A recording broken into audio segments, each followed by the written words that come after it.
আওয়ামী লীগকে আসলে নিষিদ্ধ করা হয়নি, কি দুদিন পরে আবার নিবন্ধনের জন্য আপিল করতে পারবে? সময়টা 2024, মুহুর্মুহু স্লোগান চলছে, আমি কে তুমি কে, রাজাকার রাজাকার, কে বলেছে স্বৈরাচার স্বৈরাচার। স্লোগান চলছে, গুলি চলছে, হাহাকার চলছে, কে কোন দিকে মারা যাচ্ছে কিছুই বোঝা যাচ্ছে না। স্যুট বুট পরা সচিবরা অর্ডার দিচ্ছে, গুলি করো, মেরে ফেলো। পুলিশরা হাসি মুখে বলছে, স্যার একটাকে মারি, একটাই যায়, বাকিগুলা যায় না। এই যে এই রক্তক্ষয়ী সংঘর্ষের মাধ্যমে হাসিনা সরকারের পতন হয়েছিল, এই 16 বছরের স্বৈরাচারের যেই পতনের ঘটনা, এই ঘটনাটি কোনোভাবেই তুচ্ছ কোনো ব্যাপার ছিল না।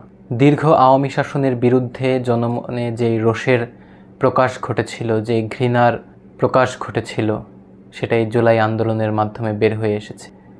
এই জুলাই আন্দোলন শুধুমাত্র স্বৈরাচার বিরোধী আন্দোলন নয়, বরং বাংলাদেশকে আমূল পরিবর্তনের একটা আন্দোলনের রূপ হিসেবে আমরা দেখি।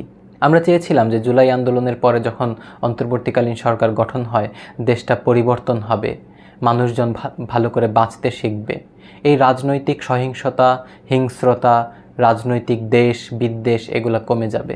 আমরা কখনোই এটা আশা করিনি যখন আমরা ডক্টর ইউনূসকে আমাদের প্রধান উপদেষ্টার পদে বসিয়েছিলাম। আমরা কখনোই ওনার কাছ থেকে কোনো প্রতারণা পাবো বা ওনার কাছ থেকে কোনো মিথ্যা বাণী পাবো, এটা আমরা কখনো আশা করিনি। জনগণের বিপুল উৎসাহের কারণে কিংবা জনগণের অনেকের ইচ্ছার কারণে যখন আওয়ামী লীগ দলটিকে নিষিদ্ধ করা হয়, তাদের নিবন্ধন বাতিল করা হয়, তখন জনগণ কিছুটা হলেও তার দাবি পূরণ হয়েছে বলে মেনে নিতে পেরেছিল। অন্যান্য বিচার, পুনর্বাসন এগুলো তেমনভাবে না হলেও এইটুকু নিয়ে তারা একটু হলেও স্বস্তি বোধ করেছিল। কিন্তু সম্প্রতি ডক্টর ইউনূসের একটি কথা জনগণকে আবার নাড়া দিয়েছে। তারা আবার নড়েচড়ে বসেছে এবং মনে হচ্ছিল তারা ঘুমিয়ে গিয়েছে, কিন্তু তারা একটু হতাশ হয়েছে। এই কথাটায় মারাত্মকভাবে হতাশ হয়েছে। ব্যক্তিগতভাবে আমি অনেক হতাশ হয়েছি। ডক্টর ইউনূস ইংল্যান্ডের একটি সাক্ষাৎকারে বলেছেন, For the time being, the activities of Awami League will be suspended for the time being. That's all we have done. We have not banned Awami League, we have not done anything. যে আওয়ামী লীগকে আসলে নিষিদ্ধ করা হয়নি। আওয়ামী লীগের যেই রাজনৈতিক কার্যক্রম ছিল তা কিছু সময়ের জন্যে সাময়িকভাবে সীমাবদ্ধ করা হয়েছে, সাময়িকভাবে সাসপেন্ড করা হয়েছে।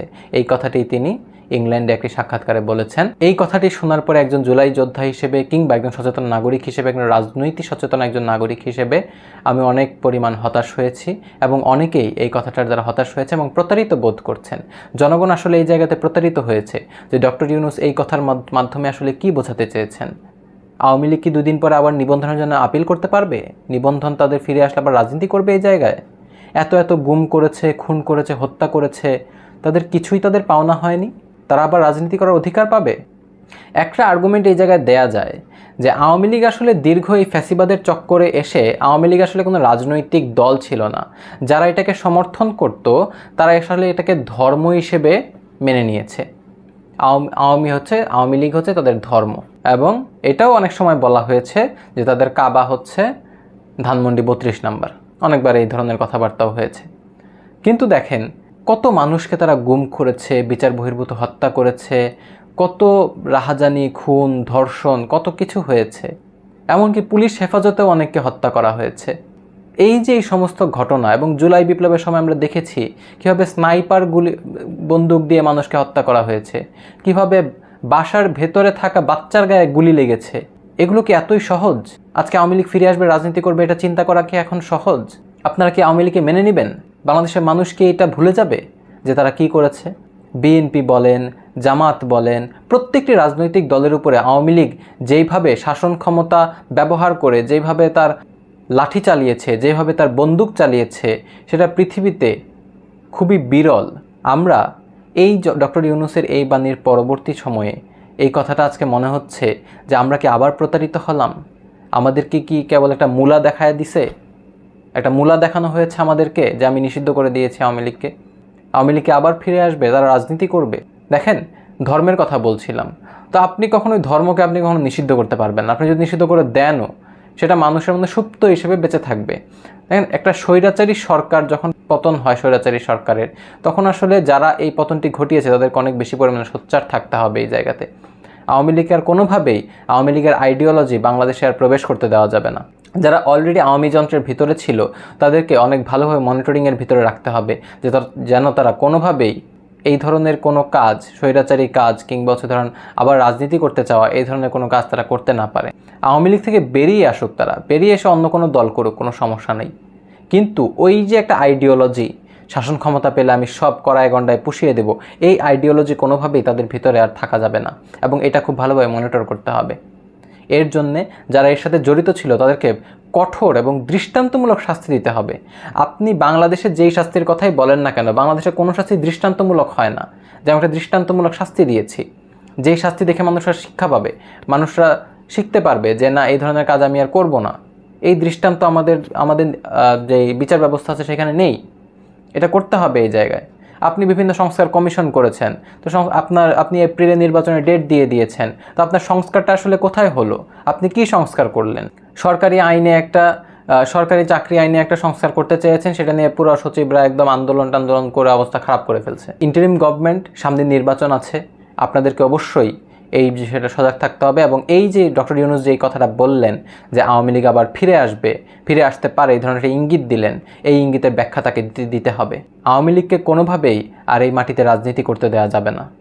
যদি সেটা করা হয় তাহলে জুলাইয়ে যারা আহত হয়েছে, জুলাইয়ে যারা নিহত হয়েছে, তাদের পরিবারবর্গ এবং যারা জুলাইয়ে আন্দোলন করেছে তাদের সবার সাথে, তাদের রক্তের সাথে এটা বেইমানি হবে, এবং এই বেইমানি তারা কোনোভাবেই মেনে নেবে না।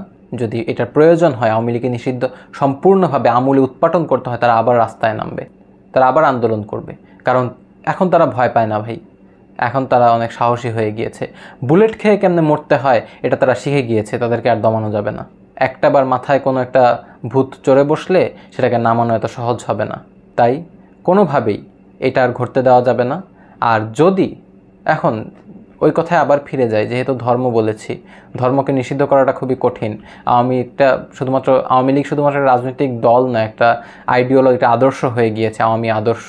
ওই আদর্শটা মানেই হচ্ছে ফ্যাসিবাদ। তাদের মূল লক্ষ্য হচ্ছে ফ্যাসিবাদ কায়েম করা, স্বৈরাচারী হওয়া। একটা কথা আছে যে স্বৈরাচার আসলে কোনো কিছুতে সন্তুষ্ট হয় না, সে সব কিছু পুড়িয়ে তার ছাইয়ের উপরে বসে সে শাসন করবে। এটাই একটা স্বৈরাচারের ধারণা, স্বৈরাচারের ইচ্ছা। এটা কোনোভাবেই বাংলার মাটিতে আর হতে দেওয়া যাবে না। আমরা সবাই রাজনীতি সচেতন হব এবং এই বিষয়টি অনেক ভালোভাবে আমাদেরকে খেয়াল রাখতে হবে, এবং যারা এই জায়গায় সরাসরি জড়িত তাদেরকে দ্রুত বিচারের আওতায় আনতে হবে। আজকে এই পর্যন্তই। ধন্যবাদ সবাইকে। এই ভিডিওতে এত মাল মশলা দিতে পারছি না বলে দুঃখিত। যারা পছন্দ করবেন ভিডিওটি লাইক করবেন, শেয়ার করবেন, সাবস্ক্রাইব করবেন, আমাদের সাথেই থাকবেন, আর কমেন্টে জানাবেন আপনাদের কী ধরনের ভিডিও পছন্দ এবং কী ধরনের ভিডিও আপনারা দেখতে চান।